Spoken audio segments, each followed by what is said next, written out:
Coffee, Graham? Yeah, but I won't have it. I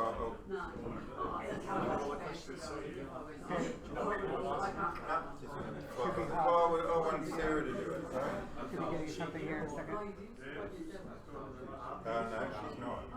So I texted her. Alright, so we're ready to roll. Now, am I front and centre? Yeah, soon. 2 seconds.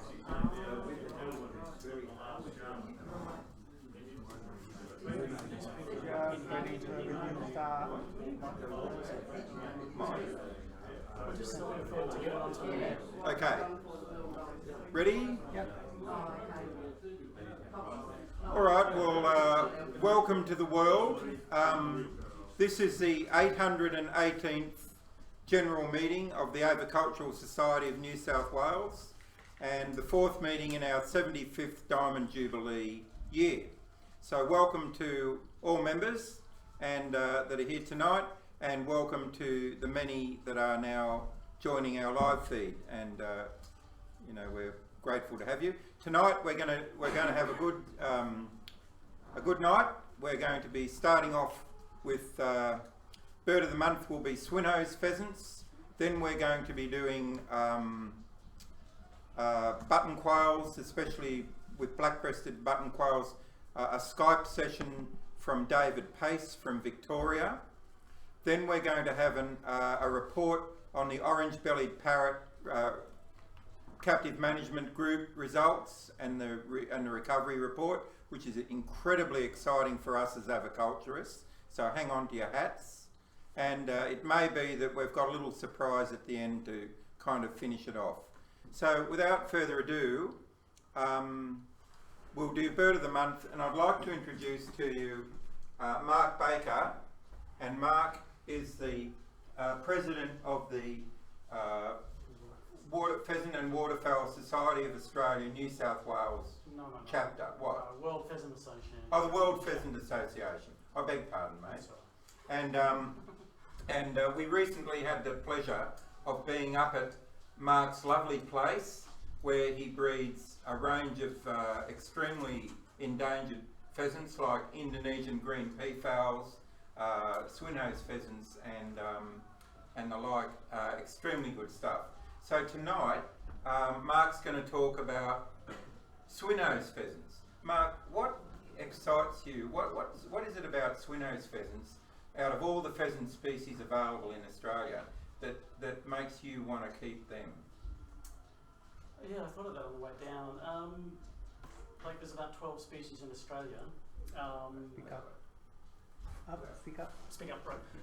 There's about 12 species in Australia, and most people keep the golden pheasant, Lady Amherst, because they're the most attractive. And then it goes like blue peafowl, which are also incredibly spectacular. And then there's about 4 species in the middle there where the numbers aren't high. They're like silver pheasant, Reeves pheasant, Swinhoe, Nepal. And then there are really rare ones in Australia, the green peafowl and the Siamese fireback. And I thought I'd keep a pheasant that wasn't overly rare in Australia, not overly hard to breed, but looks fantastic. And if you breed it the right way, like if you parent rear it, that gives you the maximum value out of a Swinhoe pheasant. If you put them under a chicken or you put the eggs in an incubator, it's relatively boring, but they're really a beautiful bird if you parent rear them. Gee, that's amazing, because a lot of people do pull the eggs and put them all into incubators, but you're saying that they're very good parents, are you? And Absolutely. they've got no trouble at all parent rearing the chicks? Oh, not at all. No, the biggest problem with parent rearing is having a rat-proof aviary. Once you've got that, you're home and hosed, really. The mothers are incredibly good. They'll sit very solidly and they'll hatch everything, and a good aviary, you'll raise them easily. So, what do you need to do, to affect the rearing? Like, I mean, do you have to remove the cock from the aviary or anything like that? Not with a Swinhoe's pheasant. Most important thing is to have an aviary that is actually chick-proof. You think that'd be obvious, but it's not obvious to the beginner possibly. It has to be rat-proof. That's the most important thing. Mm-hmm. The biggest problem with breeding a Swinhoe's pheasant is the male eating the eggs. Oh. Yeah, if you have a And the trick there is the environment in the aviary. If you have an aviary that's bare, hasn't got a stick of vegetation in it, the cock will generally eat the eggs. Mm-hmm. What you need is a very well planted aviary. Ideally, probably more than 5 metres by 3 metres. Lots of grass, lots of cover, so the hen can actually go underneath the bush, lay its eggs. Yeah. The cock doesn't find them, and you're home and host, really. Wow. Yeah. Should we change the? The slide, yeah. Yeah. Because that's what have we got here? Threatened species. I just thought I'd. Graham said that like the green peafowl that I breed and the swin hose is threatened in some way. It's just near threatened due to fragmented habitat, and it's in national parks in Taiwan. It's the national bird of Taiwan. Oh. And there's a big national park there that holds about 6,500 birds apparently, and the density of 13 to 18 birds per square kilometre. Wow. I read up on it. And, Wow. and Well, that's actually encouraging. Actually, that wouldn't be the situation with very many pheasants, would it? I think again, pheasants are relatively threatened. Like there's 49 species of pheasant. Yeah. And apparently 50 to 60% of those are actually threatened in some way. And pheasants are part of a group called galliforms, which are birds that take the form of a chicken, like quails, partridge, guinea fowl, that sort of thing. And there's 290 species in that, and 26% of those are threatened. Ooh. And if you consider we've got 9,900 birds, and 12% of those are threatened. So galliforms and chicken-like birds are a lot more threatened than the average bird. So Right. partly because they're eaten by people, they're hunted. Yep. And, you know, they have the habitat problem, but they also have the eating problem. Wow. So now you've got a 5 metre by 3 metre aviary. That's a kind of a reasonably large space to have, and you've got it planted out, and it's rat proof. So what else could an aviculturist keep with swin-hose pheasants and do well with, in your opinion? What could you put in there? Well, we could put green peafowl in there. Which you do. Which I do. Well, 5 by 3 would be too small for mixing the swin hoe with the green peafowl, but I keep. I have 7 by 7 metre aviaries, and I'll put a pair of green peafowl and a pair of swin hoes, and both you can parent rear both the swin hoe and the green peafowl in the same aviary. Oh wow. Yeah, but you could keep like they're not aggressive towards anything. I don't think. You know, like pigeons, you'd be okay with. Anything that's not going to wreck the vegetation. Pretty much. So you know, pigeons, maybe the odd soft bill or something. Well, I usually keep my birds separate. Like, you know, I just mix the green peafowl with swin hose because of aviary space. So I haven't actually mixed quail with swin hose. No, I'm just thinking about the average person that might want to display aviary in their garden, and they've only got a 5 by 3 space, and they're thinking of putting a pair of these beautiful pheasants in. What else? Well, the swin hoe, they spend most of the time on the ground, so you might look at something that spends most of the time on the perches, and then it's separated in that way, possibly. That might be the smart thing to do. So, Mark, what kind of breeding results do you get? Like, how many eggs do they lay? And with parent rearing, you know, how many tend to hatch of those? You know, roughly. And then how many chicks do you normally get at the end of the parent rearing cycle, as it were? I have 4 pairs of swin hoe pheasant. I've got 2 pairs from Queensland and 2 pairs from South Australia. So I run 2 lines at the same time. The 4 pairs together laid about 50 eggs, and I'd say 90% were fertile, and I've got about 30 chicks from this year's young, 25 to 30. So they're very fertile, they're very easy to rear. Once you iron out a few things, I mean, if you breed parrots and macaws, you know, swin hoes are simple. If you breed chickens, can we watch the video? Is that possible? We'll go to the hen here. Yeah. Okay, so let's have a look at that beautiful Swinno's hen. It is an attractive bird too. Yeah, this is the female hen. swinno. She's sitting on a clutch of eggs. We go to the next one. So they'll generally sit on 5 or 6 eggs, I find, and each hen will lay 2 clutches. Yep. And what I do is I pull the first clutch and then leave the next clutch for the hen to look after. Yep. And honestly, she'll hatch 5 of the 6, and if it's rat proof and there's a bit of cover, she'll raise all 5 easily. Wow, Yeah. well, that's a And great it's result. so lovely. Like I've got these big 7 by 7 metre aviaries, and she'll go and lay her eggs underneath the bush, and 3 weeks later they hatch and they come out, and you see them playing in the sun, dancing around. It's just fantastic. So they're highly recommended. Totally. Well, you'd highly recommend them. Yeah. And everybody now can know where to go to Absolutely, get quality Swinno's pheasants. Mm. What if they're just generally interested also in pheasants and waterfowl? How would they be able to get to the members of the Pheasant and Waterfowl Society of Australia or the World Pheasant Association? Yeah, there's 2 associations. Will we put that on our website or something? I'm not so sure the Pheasant and Waterfowl Society has a website at the moment. I know they're working on one. Okay. They did have one, but I'm not sure if it exists at the moment. The World Pheasant Association is an English-based organisation, and it's pheasant.org.uk is Okay. the web address. Pheasant.org.uk. Yeah. Yep. And they're more into the conservation of pheasants, so Yep. habitat conservation, breeding endangered species, doing scientific work on abundance and all that sort of thing. Whereas Pheasant and Waterfowl Society are more agricultural based. Yep. At the moment, they support the Pheasant and Waterfowl, the World Pheasant Association, and they're part of that. But And you're a member of both. yeah, And you're an Australian representative of the World Pheasant Association. Yeah. So are there any programs happening right now? Oh, absolutely. There's an enormous amount. I brought the latest newsletter for the World Okay, Pheasant Association. great. So if anyone is vaguely interested in pheasants and waterfowl. Oh, we are. Yeah. Okay. Well, Mark, thanks ever so much for sharing your favourite pheasant with us. It's the most beautiful bird. There's no two ways about it. Yes. Oh, there's a cock, and Yeah. I hope he's not about to eat that egg, He won't but do he's that. just kind of Having a good look. having a good look. Just that's it, mate. That's all you're going to do. So there you go. Yeah. Well, thanks ever so much, mate. That No was worries. great. Okay.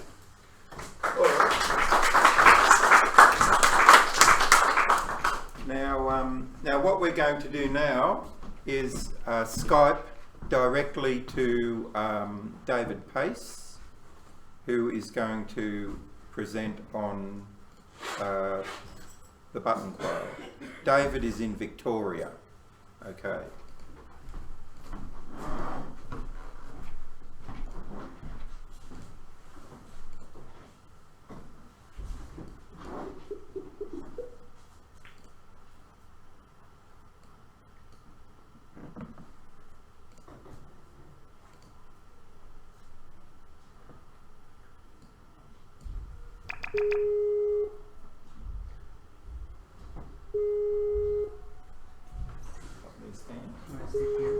Oh, okay. Yep.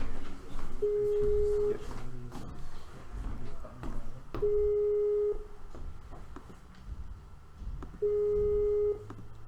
So we're just ringing David now. He's expecting the call, I hope.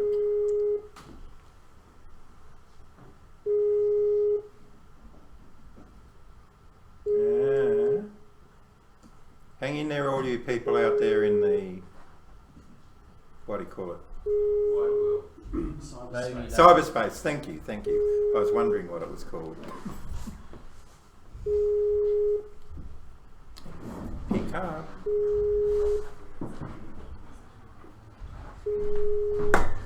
Ah, Maybe he knows it's you, mate. he does know it's me, but we were, what, me sit? Okay. We were talking to him just recently and you know, a few minutes ago. So there's a problem, eh? Little. Do you want me to call him on his mobile phone? Yeah, we might. Okay. This is what happens when people try to. Yeah, when people try to avoid the Agricultural Society, you know, we've got ways and means of getting him. Yeah, that's right. We're going to need several ad breaks. That's exactly right. So what we're going to do here is David, paste, and then I'm going to call him on his mobile. Are you calling him on his mobile or his landline? Well, I think we pop him on the mobile. No, I don't want to leave a message, Dave. All right. All right, I'll try on his landline, and otherwise.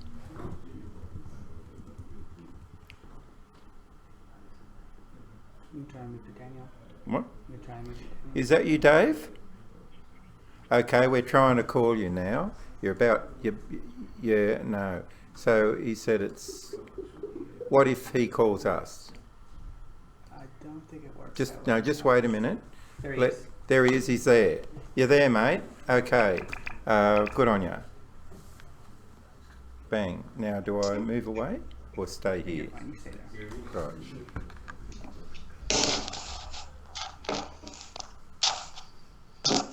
Hello, Hi, David. Can you hear us? I can. Okay. Fantastic. Now, may I ask, Murray, Yes. can you hear David? Beauty. There we go. Testing 1, 2, 3. Testing. Am I meant to be seeing anything? No. No. No, that's okay. You're in the dark. We can see everything about you, though, mate. Okay. Good evening. Are you going to Okay. introduce Now me? let's get moving. Do you want me to start now? Yes, David. Just. Hi everyone. Look, thanks to the Agriculture Society of New South Wales for having me. I'm giving you a 20-minute chat on experiences with painted and black-breasted button quail. So, and there'll be some time for some questions. I'll whip through because I've got a few slides there. The button quail are from the genus Turnix, and they're actually quite unique in the bird world for many reasons. In terms of quail, they've got 3 forward-facing toes, and they have no crop, which makes them quite unique. In terms of the button quail, in Australia we have 7 different species. They're listed there. The black-breasted button quail has probably been the greatest success story for aviculture in this country. Critically endangered in New South Wales, vulnerable in Queensland, yet within aviculture they're probably one of the most commonly kept species. Although having said that, most quail species are not commonly kept in aviculture. Hopefully it's a bit different in New South Wales, but in all my travels, except for the king quail, and then to a lesser extent the stubble quail, Australia's native quail, are often forgotten about. The bottom species there, the chestnut-backed button quail and the buff-breasted button quail, very, very rare in aviculture. Probably the buff-breasted not in aviculture at all. It's almost the holy grail even for bird watchers and twitchers. To see one of those is quite unique, and not much is known about them. But just on my earlier comment on the button quail, they are unique in the bird species because it's the female that booms to attract a mate, whereas in most birds it's the male that does the courtship song. The hen is larger than the male. She's more colourful, again different to most bird species, and she's usually not involved in the care of the young, and it's the male that does all of the care of the young, where in a lot of bird species, as many of you would be aware, males can be removed and the females will do a great job. So they're quite unique. This just shows a scraping, and one of the telltale signs of the button quail is they do circular scratchings, and the next slide shows that too. Circular scratching where they pivot on one leg and do a 360 several times around and move the mulch and leaf litter and in search of insects to eat. And you can see it in the wild. You'll find little platelets through all the leaf litter, and you can certainly find it in the aviary, and we'll talk about that more. Look, the talk I'm going to give tonight's going to focus more on the black-breasted button quail and the painted button quail. And here's a female black-breasted button quail with a beautiful black breast, and the next slide shows the male. Again, a bit smaller, and a lot of the black is absent. And they look at home in a planted aviary, and I keep mine in planted aviaries with a lot of mulch on the floor. This is the nest of the black-breasted button quail. This was a large nest that had 5 eggs. Usually,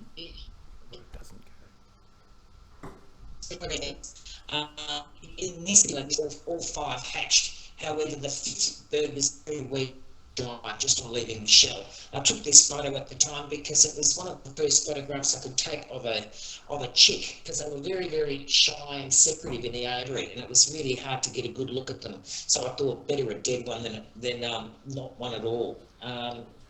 The other unique factor about the button quail compared to other quail is the male bill feeds the baby. The chick is an adult male, or the mealworm calling of the chick, and the next slide shows a 19-day-old, and the following slide shows the male again offering that chick a mealworm. And if the chicks don't come up, he'll consume that mealworm and continue searching for other food. But live food's pretty important for button quail in those first few days, particularly the first week of hatching. This is a shot of the father in the background with 3 of 4 of the chicks, and these were chicks from that early nest that we saw previously. And the next slide shows the fantastic cryptic plumage of the black-breasted button quail chicks, and they can just freeze and blend right in. The next slide shows a juvenile female. You can see the black appearing on her face. It takes about 70 to 80 days for the first black feathers to appear in my experience with the birds down here in Victoria. All right, we'll move on to the painted button quail, and this is an adult female here. And these birds are not as black-breasted, and there's people always searching. Well, I think we need to be breeding as many as possible, but the painted is one that we need to make sure we don't let slide. And this is a male, and you can see that this is taken inside one of my aviaries, and the aviaries have got a lot of mulch. The next slide just shows the mulch and leaf litter, and making sure that it's as natural as possible. And I think it's more so than for other quail. I think natural habitat type aviary really induces them to nest and feel relaxed. Otherwise, they can get flighty. In this setting, they're not flighty at all. And the next slide, again, we'll just flick through the next couple of slides. You can see 2 birds together in the one I'm looking at. I hope you're looking at the same one. Female in the foreground. She's got a little more chestnut on her flanks there, and she's again a good size larger. And here's a shot of their nest. If you're looking at the same slide, I'm sort of going blind here, so I just hope it's all working there. 4 eggs is David, very is the usual, and fertility is usually quite good. There's a close-up of the egg, very similar to the black-breasted button quail egg. It's speckled and fits in well within their environment. And the next shot shows the adult male sitting on the nest, and there's in lots of lepidosperma there, sedge-type grass down here in Victoria that I've got in my aviaries. The next shot shows male with his hatchler of 4 there. There's 2 underneath him. You can see 2 pairs of legs and 2 chicks in the background there. And the following slide just shows again that bill feeding the chicks. When they first hatch, I provide extra maggots, which are nice and small, but they certainly graduate to mealworms quite quickly.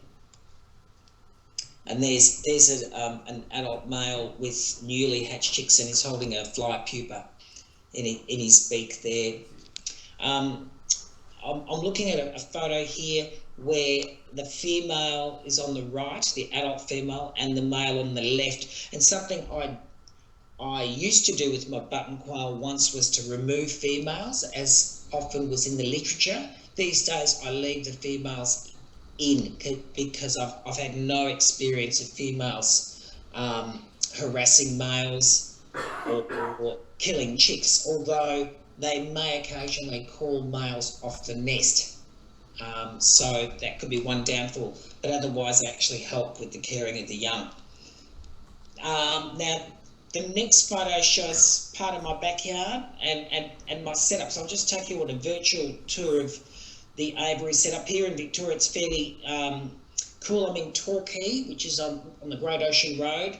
So southern Victoria, an hour and a quarter from Melbourne, south of Melbourne, southwest to Melbourne.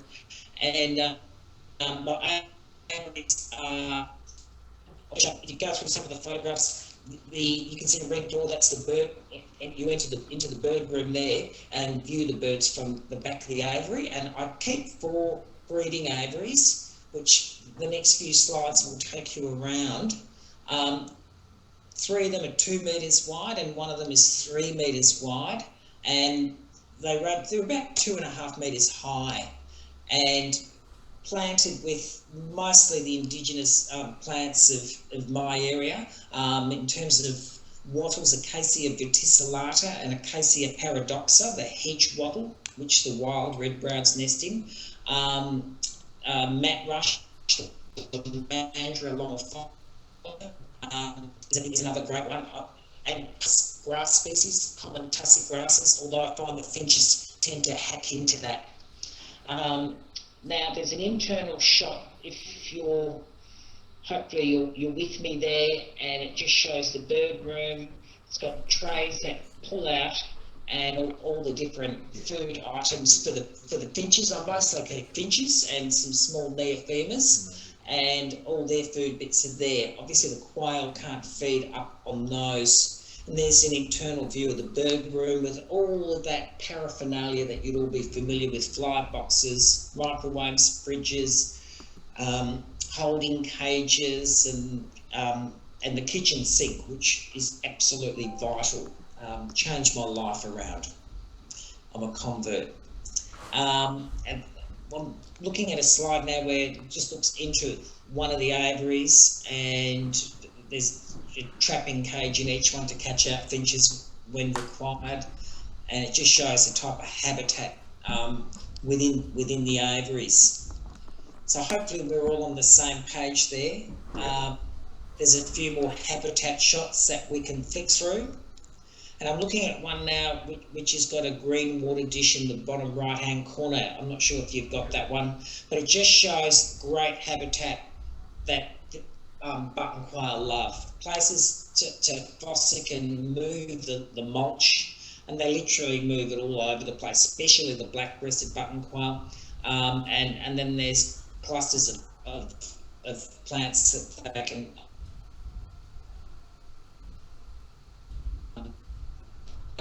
around. It's a close-up of a water dish photos coming up. I've got them up raised on bricks in this particular aviary because the quail tend to kick the mulch into it. So the higher I can keep them, the better, but they've got to be able to reach it. And even that dish there's got some leaves and twigs in it. It's probably just cleaned about half hour earlier. So the quail can sort of soil their water quickly. That's one of the downfalls of these guys. There's a close-up with stones in it. When there's newly hatched young, I tend to put in some flat river stones just to aid any baby quail that might step into the water, and that seems to do the trick. Each aviary has got a tray on the floor, which I leave during the day, and if you're looking at the same shot I am, you can see some mealworms, some seed and some fly pupa, and that's placed on the floor during, each morning, and I remove it when I get home from work. So there's food on the floor for the quail, but I'm hesitant to leave it on the floor overnight just for rodents, which I don't have in the aviaries, but that's mostly through management, through lots of baits around the aviaries and even inside the aviaries. There's a male painted quail at the tray there looking at some mealworms. And close to the mealworms, I think many of you there would be familiar with mealworms. The next shot's maggots and fly pupa, and the wonderful Craig Smillie fly box, which Craig Smillie's an aviculturist from locally from Geelong, who in the 90s came up with these fly boxes and just revolutionised the production of live food. We don't use termites down this part of Victoria, and it's too cold, so we can't get them. So they're wonderful. Then some of the species that share I keep mixed collections that share the aviaries with the quail. I won't name all the species there, that range of Australian and foreign species.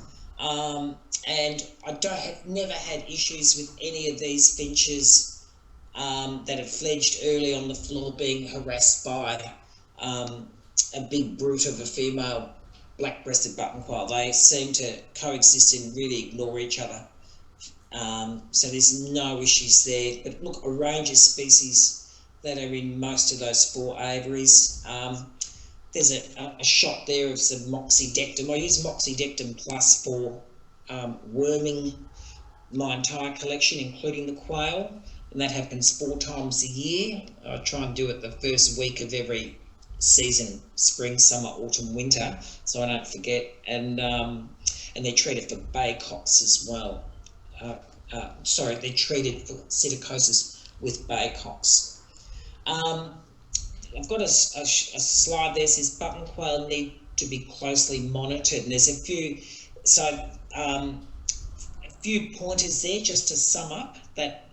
Mulch your aviaries. If you want to keep button quail, the more mulch the better. I don't remove soil. A lot of agriculturists talk about removing soil, but I tend to just keep adding mulch, and it decomposes and it enriches the soil as opposed to trying to remove the top layer. Keeps the bacteria healthy, brings in bugs that they can feed on. Provide vegetation and brush for them to feel secure. Raise your water dishes, as I discussed earlier.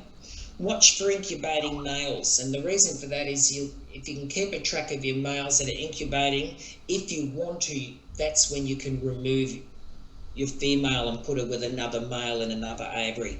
Although I've had success with one female button quail with up to 4 and 5 males, and she'll just go from one male to another without a problem once one starts sitting.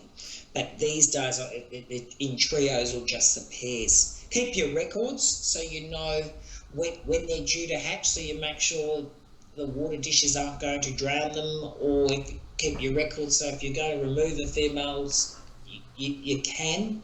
And just at that bottom point, make sure that those water dishes are prior to the young hatching. And a few more management tips. Remove the hens after the first week of incubation, if that is your plan. I found that if I removed the hen when the male sat immediately within the first 3 days, he often abandoned. It's like he fretted for it. but once he's sitting on his nest and been there for the good part of the week or a week, he doesn't seem to be distressed when you remove the hen. Live food must be made available when the young hatch. And big important point here, this is for all bird keepers, but allocate holding aviary space for both your young, but also for the adult hen. If you're going to remove adult hens, you need somewhere for her to go. And so if you breed lots of hens, you're going to need to separate them down the track unless you sell them off before they're mature. Just the next shot just shows a pair of painted button quail at the Murray Bridge bird sale in South Australia. There seems to be a few painted button quail in South Australia and very few in Victoria.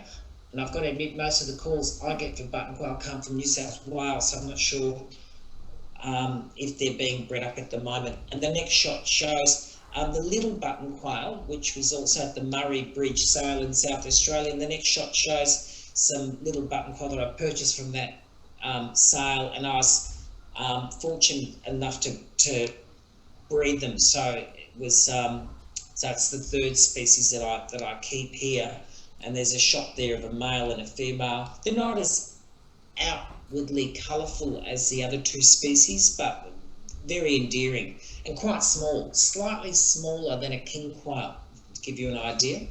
And the next shot shows an adult male sitting on his nest, and the insert shows an egg. I've got some statistics here.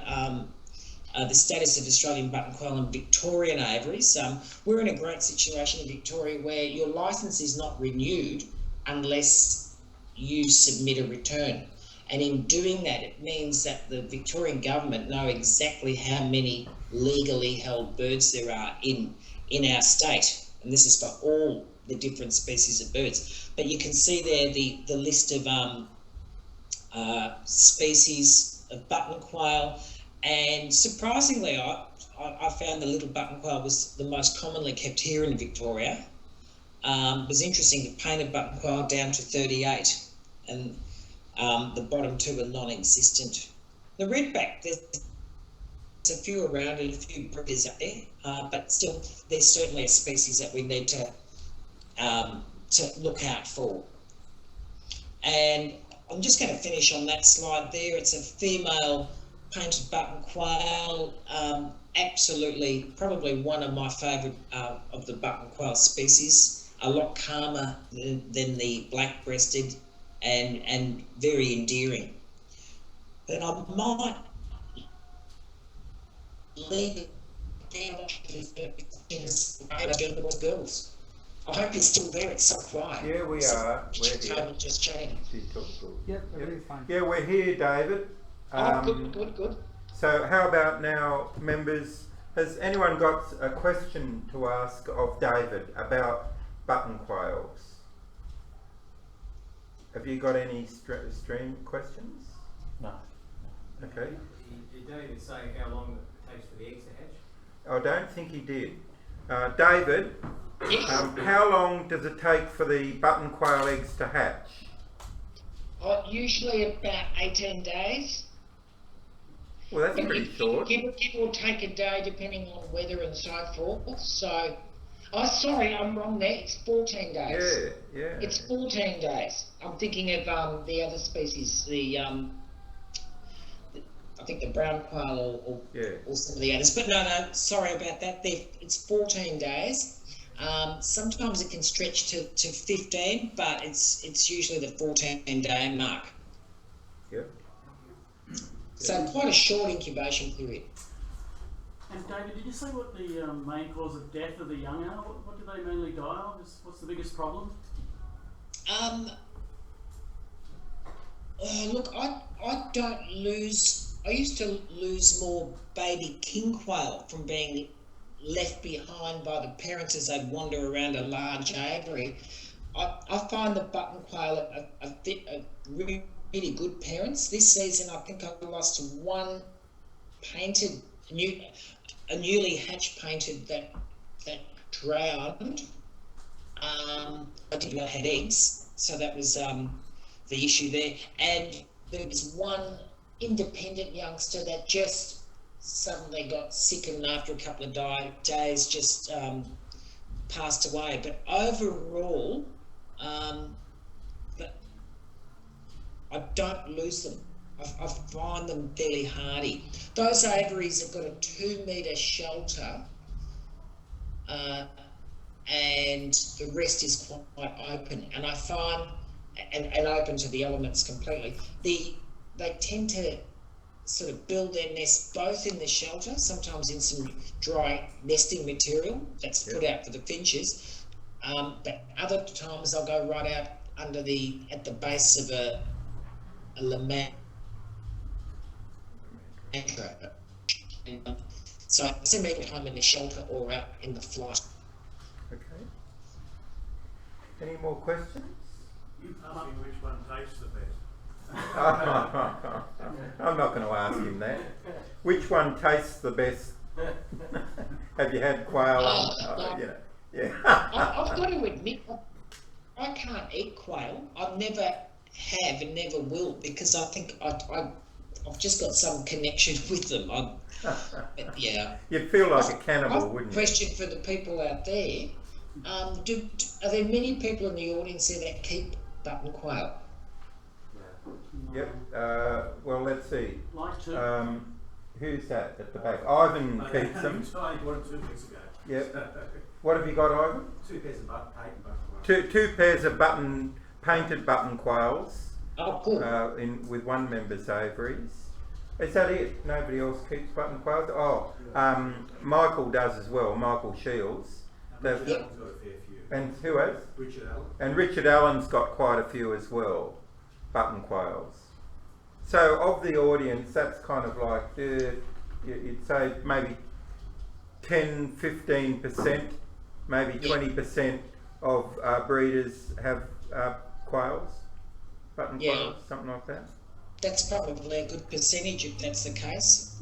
Yeah. It's, but they certainly are, and I think quail, along with the doves and pigeons, the native pigeons, often get overlooked to the charismatic, parrots and finches out there. And we certainly want to make sure we make some space for them. Yeah.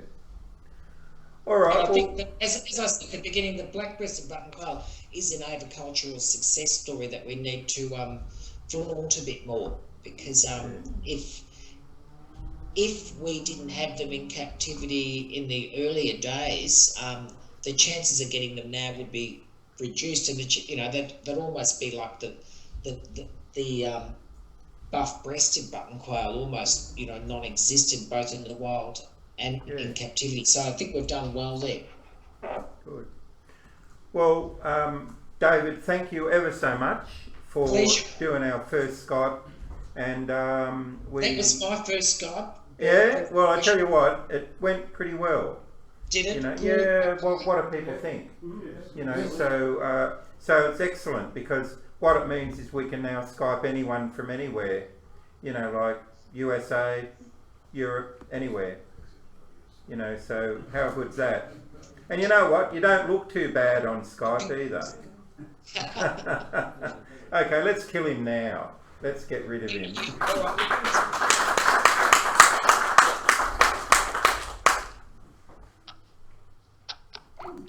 Okay. All right. Our next segment is Daniel will be giving the reports on the orange-bellied parrot. So are we ready to move to that particular Skype, Maestro?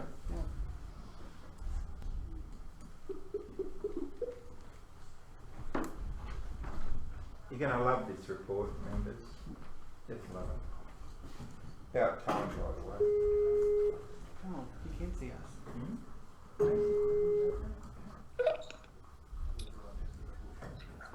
G'day, how you going? Hi Daniel, how you going? Better for seeing you, Daniel. Thank you, Graham. Likewise. That's a pretty good background, actually. Thank you. It's a little bit windy. So, how has your evening been? So far, so good. You know, we were a little slow getting the connection with David, but it went quite well. Mm-hmm. Yeah, Excellent. very impressed. Cool. Well, So now over to you, mate. I've got some, basically a little bit of a brief on the goings on with the orange-bellied parrots. Since we last spoke, there was a captive breeding meeting, there was a specialist advisory group meeting, and there was a recovery team meeting. And basically the captive management group, which it is Graham, you attended as well, and a number, and so did David, who was in our last presenter. There has been, in that, I want to get to the crux of it, and that's basically they want the involvement of aviculturists, okay, all round. But to jump forward a little bit, let's go into what we went over in the meeting, and basically there was the release process and how birds are getting to survive longer out in the wild, and I think that is something that aviculturists can help a hell of a lot with. So we went over the processes. There's been some flock training and some fitness training, which has been Ravi has been working with, but also Hillsville has been working with some techniques as well. And I think the general gist of it is going towards that building the flock dynamics. So another part of that meeting, we also discussed briefly our breeding results, pros and cons, how many birds actually laid eggs, participated in individual breeding, and how many people actually got individuals fledged, so all the way through. And it's a nice little analysis of the actual process, so we can start to reflect on how we can improve for the following seasons. Some of the key things that we did get across though out of that release process was lengthening time down in Melaleuca in southwest Tasmania at the release site. And they're getting evidence. Christy is doing some research there. They're getting really cool evidence to suggest, to support really. I think most aviculturists view that the longer we can let those animals acclimatise in their environment, the higher the chance of their survival rate. And we're seeing animals come back from the mainland for the breeding season. We're also seeing animals last longer. They're getting measured in days and weeks and months, how long they're hanging around that environment for. All right, and so after that, and Graham, Yep. can you just please jump in if you know? Oh, you're doing just great. We're delighted. Cool. You know, yeah, definitely a jump in. Okay.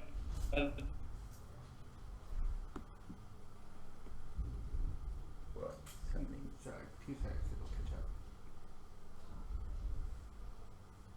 Breeding scenario, and this time we revisited circovirus or PBFD, beak and feather disease, and just the different processes that are involved. Yeah. And you've got to think that the captive management group contain probably around 350 individuals in captivity, and we're managing them as an insurance population, so as if something does happen to, I think there's around 60 left in the wild at the moment. They definitely have this genetic reservoir that they can throw back out there. So the animal is secure in captivity in our hands. So in dealing with 350 individuals, you're going to see a range of all sorts of ailments, and beak and feather is just one of them, and it's something that we as a collective in our quarantining and in our testing and our veterinary care and our husbandry, we just kind of we summarise and come up with what the latest thinking is, what the latest testing is, and also how that kind of fits into the decision-making process for individuals who do test positive to having come in contact with this actual this disease. But it can be different diseases each time. Okay, last time or this recent time was beak and feather. We've got actually Daniel. We've got one of your slide, you know, up there with the circovirus stuff there. and where there's those 6 existing ones in Hillsville Sanctuary, Yes. and they're a target. Why is it important to be keeping on with those individuals? Why wouldn't you just kill them because they've got the disease, say?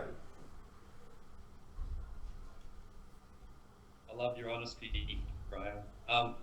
Okay, so this is PBFD, beacon feather, is very well known, but there's still a lot of research that needs to be done. In the testing process, there's 3 main testing. There's visual signs, so the animal has the disease, but there's 3 main testing. There's a PCR, ultra sensitive.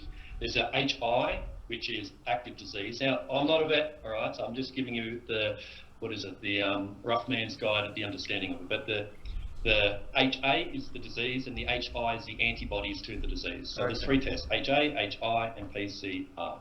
Now, if they have the disease, the immune response comes back up, which is the HI. The immune response is actually saying, I recognise that there is a disease, and here's my antibodies, here's my defence system towards it, okay? Where the HA, the HA, is the actual disease travelling through the blood system, all right? And this is, again, a rough guide, so you go into the disease world, no doubt those guys will shoot me down in flames, but the general point is PCR is very sensitive and will pick up. HA will say there's the virus. HI will say my immune system responds to the virus. These 6 individuals that we've been talking about, which are in quarantine and have been tested to the nth degree. And we should be testing these animals 1 month apart in 3 months or so, 3 lots of tests. What these animals have shown positive to is the HI, the antibodies. Now, the argument comes into, is that bird a carrier? Or, as the advice that I've been given by a number of vets, these are the type of birds that have a very strong immune system and are able to recognise the bug and deal with that bug. These birds are incredibly valuable. These birds are possibly what we should be breeding from. If these animals, or we should let these animals go, okay? We should not knock them on the head, not these guys, okay? There's no reason at the moment that we can say, okay? That research is young. We've got to think decades and decades down the track, we'll have more information. But at the moment, it's pointing to the likelihood that these animals are actually going to be the ones we need to, or possibly need to, be breeding from and releasing, because when these guys go back out into the wild, they're going to come across PBFD and a whole lot more. What we want their immune system to do is go, you're PBFD, I can deal with you, get out of the body, done, and move on to the next disease or the next challenge. They've got to get across back straight, right? So the stronger the immune system's about. We are in a really critical position here where the other side of the coin is that these animals could be a carrier, okay? And we just don't know. Time will tell, further research will tell, a larger sample size will tell, will help us get all this sort of stuff sorted.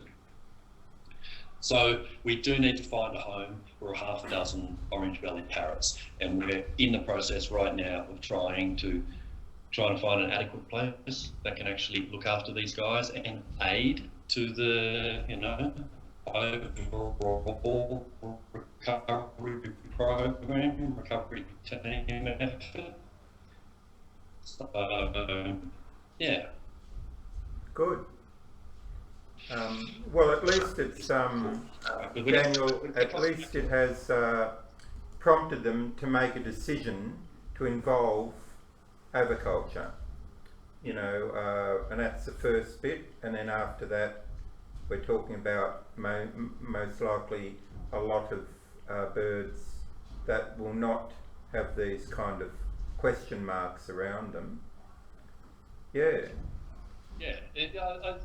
I look at these diseases as something that we know a little bit about, and we know, bunch of diseases that birds have, but there's a whole heap of other diseases we're unaware of yet, and that'll come in time.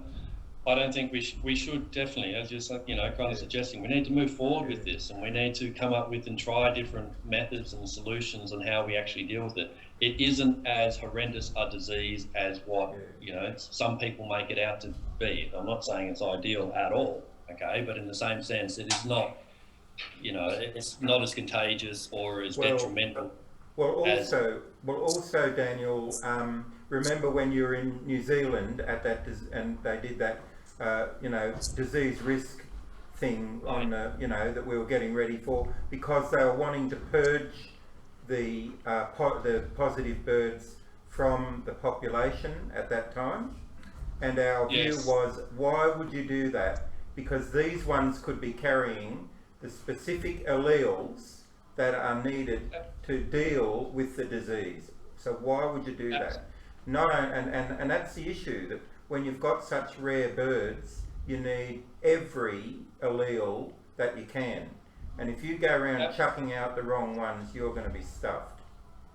Yeah, they're looking to have hit their maximum with the amount of genetic information they can retain in the population at the moment, which is 95% or just over 95% of the genes for the orange-bellied parrot. From now on in, it's kind of going into it goes down to about 90% over time, in the overall breeding of it, with the founders that we currently have and the size population that we're trying to maintain, which is in that 350 upwards. Upwards, got to be upwards.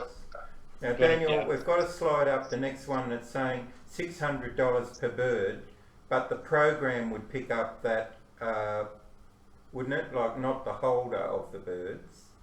Would that be the case? I mean, it's a bit steep per month, isn't it? Oh, absolutely. And the two other topics that we carried into were research, which a bunch of it is where can we help in this research with regards to this sort of disease testing and monitoring. I think agriculturalists have a much...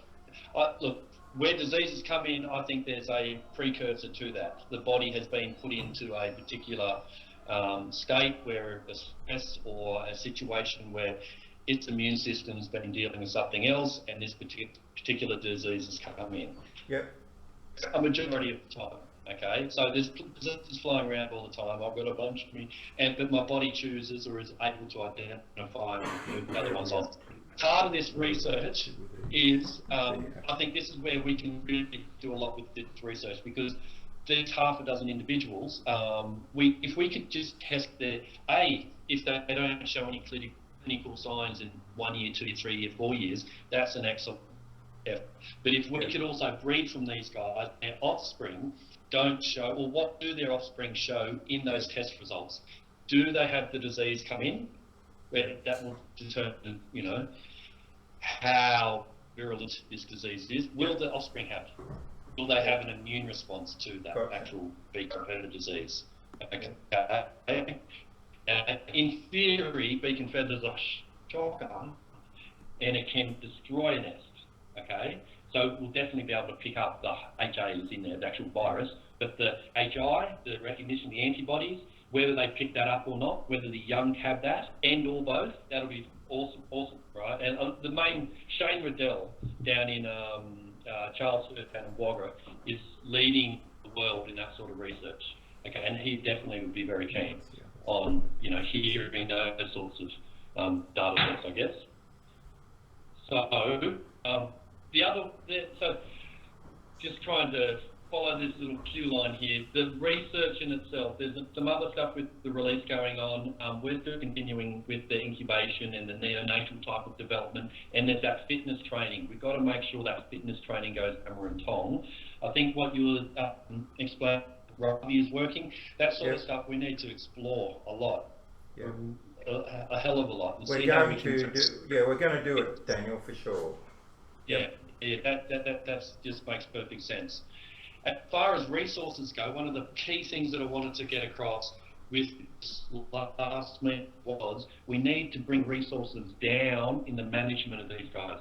That $600 per bird, that is to do the 3 lots of tests 3 times, which is really what you need to be doing when you're bringing these animals into your quarantine. And that's just being feather, okay? We're not talking about chlamydia, we're not talking about Newcastle's, we're not talking about coronavirus, we're not talking about a whole bunch of other diseases, we're just talking about them. Now, the recovery team potentially can cover those costs. And part of what we have to be looking at in our process is the whole protocol, the whole process that how we have agriculturalists contribute to this captive management group, recovery team of the orange belly parrots. And that's one key one that we've got to, take on board when we're moving animals backwards and forwards. Recovery teams don't have a lot of money. They're broke, all right? They run off the scent of an oily rag. They're kind of supported by governments, but it's more goodwill and people to help the program go than here's a bucket of cash, go and test everything for everything you can come and think of. So that is one key thing we need to be putting into our process as we go through this expansion. All right, that's good. Yeah, so the expansion of spaces, of which, Graham, you're, kind of... Yep. Yes. Yeah, running that show. I can coordinate that actual setup. That is where, in the next month to 2 months, we need to have the document. We've already got it drafted, but we need to really have it through the rest of the captive management group, and then over to and have their comments, and to the recovery team to have their comments and to see what sort of things they would like in there. But I also think we're in a really cool position because every single section of that recovery team all agreed that yes, let's bring in aviculturists. Yeah. Let's get them to help us reach our numbers to secure the individuals and the population and all that sort of jazz. So we're in a sort of a very good position to write down how we see the process work as easily, smoothly and resource limiting as ever. So yeah, any ideas, please? Well, definitely they're going to flow. We definitely are going to meet the targets that you need, Daniel. I need to say how very proud we are that you are the chairman of the captive management group, and I don't think that it's at all should go without comment that meeting thing was frozen. Like when I started there in 2011 or whatever, the difference between 2011, 2012, 2013, 2014 are ridiculous. Like, no real engagement at all. And now we do have engagement, we do have go forward, and I think that it's a mark of your chairmanship that you've been able to negotiate that through, and we're very proud of you. Why? Because it's not just about orange-bellied parrots. We're talking about setting up these things to take any threatened species. And unfortunately, the orange-bellied parrot is on the ropes. And we're dealing with species that aren't down to the last 60 in the wild before anyone asks for our involvement. We've got to demand involvement, not ask. That's what we've been doing now.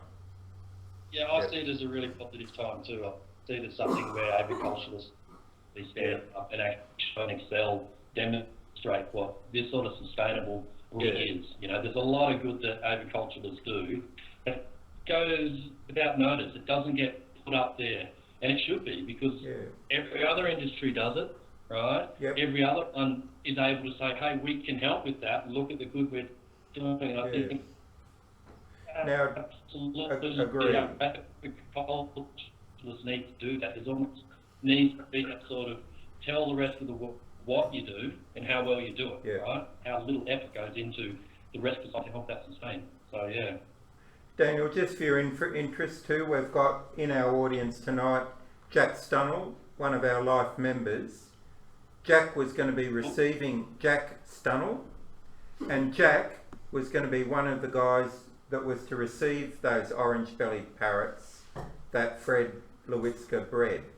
In other words, had they been in the hands of someone like Jack, there would have been an established captive population today.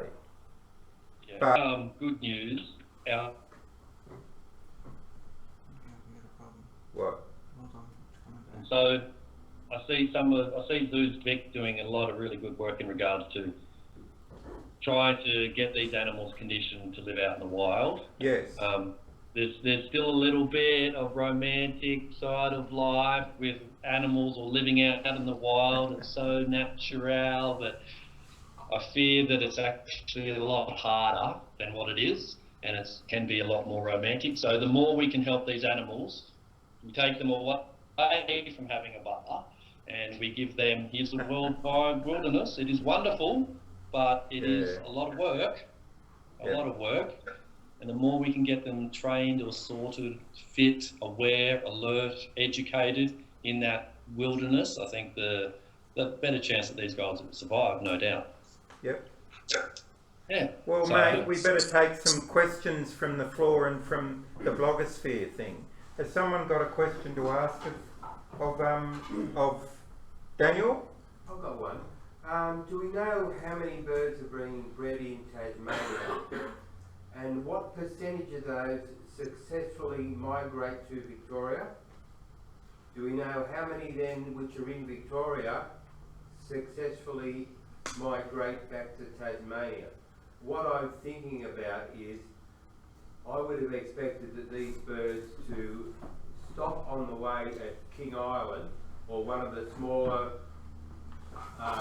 land masses there to feed on the way. Now, do we know anything about how the birds migrate? We do know a little bit, but we don't know enough. Okay. Unfortunately, we don't have the technology yet to be able to track these guys for that distance. They are all leg banded, and we have some really good data on who comes back. Okay, but this is to Melaleuca. Melaleuca down southwest Tasmania is the primary release site, and that is where all the recording's being done. There are excursions to go outside of Melaleuca and to look for different breeding grounds, Birches Inlet being one, which is a little further north, but it's a bit hard. That country is wild and hard to tame, untamed completely. So there may be other animals that go off and breed elsewhere. I'd be foolish to give you the exact figures, because those sorts of things go in one ear and kind of get fuddled up and go out the other ear. There are animals that definitely come back, that are bred on site there. They do really good records of the nests, which are actually on site. They band the young, they collate that data, they express that data in particular ways, and there's a written report. If you go to the Tasmanian Government, DPIPWE website, and go to the Orange Belly, there should be a write-up going a brief on what those guys are actually, survivorship and whatnot. Okay. Now, as far as the other part of the question, where it's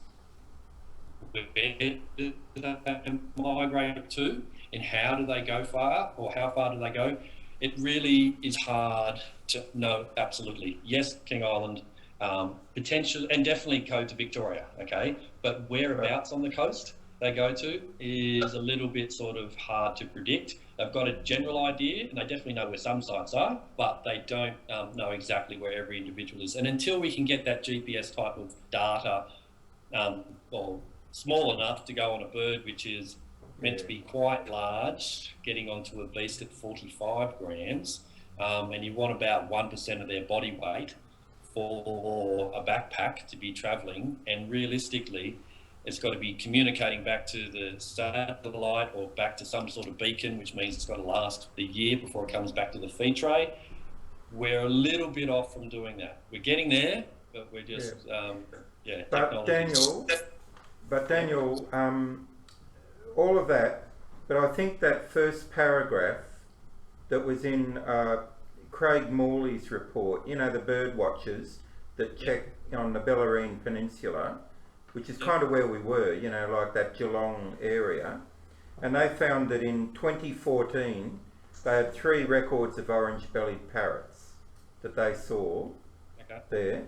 And then they recorded in March, 2 birds were reported and a single from the same, anyway, the 3rd record for 2014 was in late April of a silver/blue left leg of an adult female that had been released at Melaleuca in 2013, that is the previous spring, and she raised 5 offspring at Melaleuca and then made the journey from there, the most southern part of Tasmania, to Victoria, to the mainland after release and after several years of having produced young in captivity in Taroona. You know, so that's wonderful. You know, it shows that something that's captive bred over a long time can be taken back to the wild, breed in captivity, I beg pardon, breed in the wild and then make it, so if we help, they're going to try and live, you know, if we help, you know, it's quite exciting. Is there any other questions for, Michael Shields has got a question, Daniel. Go, shout out, Mike. Has there ever been a confirmed wild recording of beacon feather disease? Or do you test for it? Yeah, I believe so. There he is. And where this is where it gets tricky, they go down to the different types of strains of beacon feather. So it's beacon feather A, B, C and D, okay? Yeah. So it's like the flu. You get one type of flu or the other type of flu or the next type of flu. So there's a lot of work that needs to be done there. But yes, definitely they've recorded it in the wild. And earlier they were blaming aviculture for the fact that there was beacon feather disease in the wild birds. You know, like that, I remember that meeting. You know, that was just, you know, had to shake my head and look at the guy and say, you can't be serious. But anyway. Yeah. And it is interesting to try and track it, what species is actually sort of shedding the disease or transmitting the disease. And, you know, cockatoos have always been up there in the high probables, but so are rosellas. So, you know, it's not as though it's something which is one particular species that's going to carry that disease. Yep. Good question, actually. And another one from Michael. He's on a roll. Oh, this is more of a statement. So I went to the bird tag meeting yesterday. Oh, good. Which had people from Healesville, etc., etc. And I'm not saying that I agree with I'm not agreeing with their sentiment. I think one of the very real challenges of getting private aviculturalists in, one of the main hurdles is that people outside the agricultural industry are concerned about what might happen to those birds in the future. So they're talking there about... won't be a future if we're not involved. No, in captivity they're talking about you know, mutations and spreading those things. So real or perceived, I'm not making an opinion, I'm just saying I think that's one of the challenges that you guys face. Yep. More than anything else is that people don't want to see orange-headed, orange-bellied parrots in the future, or, you know... Absolutely. Absolutely. And look, I think if we look at swift parrot, okay, which is another very threatened individual, not as threatened as the orange belly, but similar in many ways, it has been bred extremely well in aviculture. I believe there was a program within the zoo community at one stage as well, but now they are bred at such a common occurrence that you'll see the numbers of these guys being available everywhere, and the colour mutations is obviously where a lot of people choose to go with aviculture, and we're not seeing them go back out, okay? And I hear you completely, and I think that is definitely one of the things that we need to address in our protocols and process for this. However, I don't think it's something that we really need to worry too much. The genetics these days mean that the lineage and the family history is easily traceable and very well known. If these guys get to that stage, right? And I'm not seeing that happen very anytime soon. If they get to that stage, it would have meant that there is an abundance of these individuals Exactly. flying backwards and forth between Tassie and the mainland before that could, and you know, I don't even really see it's. We're having such an issue getting these guys to be established in an insurance themselves down in Tasmania. I just, we're a long way off, but I definitely hear what your concerns are. It's not his concerns. Just to They're not clarify, his. they're not You my know, they're not concerns, his. He doesn't but even agree I'm with just them. bringing it up Yeah. so that everybody knows from Yeah. from Yeah. the people on the other side of the fence Yeah. what their concerns are, so that you guys can address Yeah. those concerns, Yep. which will then make it easier Oh, for the transition. Look, one of the key things that I see as our concern, like my concern for the whole thing, and I didn't mean to say your concern with the last one, but you know what I mean, that the concern out there in the atmosphere. But one of my personal concerns is that we have this really cool opportunity right now to be able to demonstrate our skill set, right?